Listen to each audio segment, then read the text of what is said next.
বর্তমান অবস্থা হচ্ছে তো উনি কোমরে বাত ব্যথা, ক্ষয়জনিত রোগের আর সিগারেট জনিত শ্বাসকষ্ট রোগী। প্রায় তো আজকে 1.5 মাস চিকিৎসা চলতেছে, এখন তৃতীয়বার আমার কাছে আসছে। তো লক্ষণ আলহামদুলিল্লাহ আগের চেয়ে অনেক ভালো। কি আগে তো শ্বাসকষ্ট কমছে, ব্যথাও কমছে, কিন্তু সমস্যা হচ্ছে সিগারেটটা মনে হয় এখন একটু খাই বলে এটা একটা বন্ধ করতে হবে ভালো করে। আর যেটা নতুন একটা সমস্যা বলতেছে, ওর অন্ডকোষে কিছু ব্যথা আগে মাঝে মাঝে ফুলে যেত, এবার যদিও ফুলা নাই কিন্তু ব্যথা আছে। আগে মাঝে মাঝে অনেক বেশি ফুলে যেত, ওটার একটা চিকিৎসা দিচ্ছি, যেটা অর্গাইটিস অর্থাৎ চেস্টিস, ওখানে ওটা একটু ইনফেকশন আছে, সেটার জন্য একটা চিকিৎসা দিচ্ছি। তারপর যদি কোনো সময় বেশি ফুলে যায়, অতিরিক্ত ফুলে যায়, ব্যথা করে বসতে হবে চালাবো, আর্জেন্ট চলে আসবে, ওটার আলাদা চিকিৎসা আছে। হ্যাঁ, তাহলে এখন হচ্ছে বাত ব্যথার চিকিৎসা যেগুলো দিছি, যেহেতু আগের চেয়ে অনেক ইমপ্রুভ করছে। কত কমবে আগত ইনশাআল্লাহ বহুত ভালো ভালো লাগে। 100টা কত কমবে?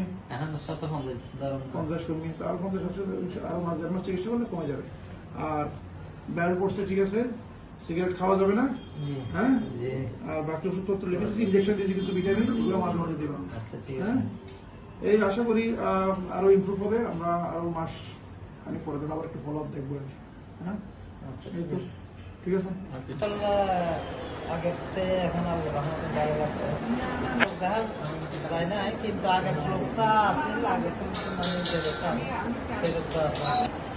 ইনশাল্লাহ আগের চেয়ে আগে 50% আছে। ইনশাল্লাহ ভালো লাগবে। বিগত 1.5 মাস ধরে উনি আমাদের থেকে চিকিৎসা নিচ্ছেন এবং রেগুলার উনি ফলো আপে আছে। এখন আপাতত অনেকটুকু ইমপ্রুভ করেছে এবং ভবিষ্যতে আরো ইমপ্রুভ করবে। আমরা যা যা দরকার হচ্ছে ওনাকে তা আমরা প্রোভাইড করছি। আসলে চিকিৎসাটা হচ্ছে লং টাইম, ওনাকে ফলো আপে আসলে প্রতি মাসে যেটা উনি করছে 1.5 মাস ধরে আমরা ওনাকে দেখছি। আর ফলো আপে আসার পরে আমরা বুঝতে পারবো যে ওনার কতটুকু ইমপ্রুভ হয়েছে, বিকজ এই ওষুধটা উনি অনেক আগে থেকেই ওনার শরীরে আছে, তো একটু সময় লাগবে।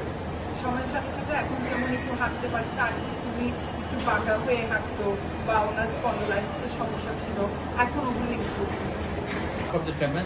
জনাব তারেক রহমান ওনার নির্দেশে ছিল কি আমরা কি আমাদের 31 দফাতে এই দফাতেই আছে যে আমরা ফ্রি চিকিৎসা দিব।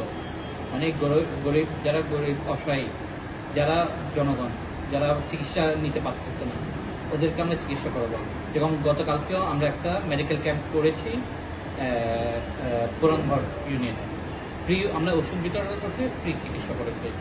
আজকে গত 1.5 মাস ধরে গিয়াসকে আমি ফলো আপে রাখতেছি, প্লাস আপনার ওকে ওর সুবিধা সব কিছুই দেখতেছি। আর যেখানে চেয়ারম্যান সাহেব আমাদেরকে আমার উপর এত ভরসা করে একটা দায়িত্ব দিয়েছে, ওই দায়িত্ব আমি পুরোপুরি নিবানোর চেষ্টা করেছি। বিশেষ করে আমাদের সরকারি জাফর চৌধুরী ডিগ্রি কলেজের প্রতিষ্ঠাতা, আমাদের প্রয়াততা মরহুম আলহাজ জাফর চৌধুরী, আমার সুযোগ্য পুত্র রাজীব জাফর চৌধুরী বিভিন্ন এলাকায় ঘুরে বেড়াচ্ছেন শুধু মানুষের সেবা করার জন্য। আমি চট্টগ্রাম 14 ও সরকারি বিএনপির পক্ষ থেকে আমি আমার প্রয়াত নেতা বর্তমান নেতা রাজীব চৌধুরীকে ধন্যবাদ ও শুভেচ্ছা জানাই।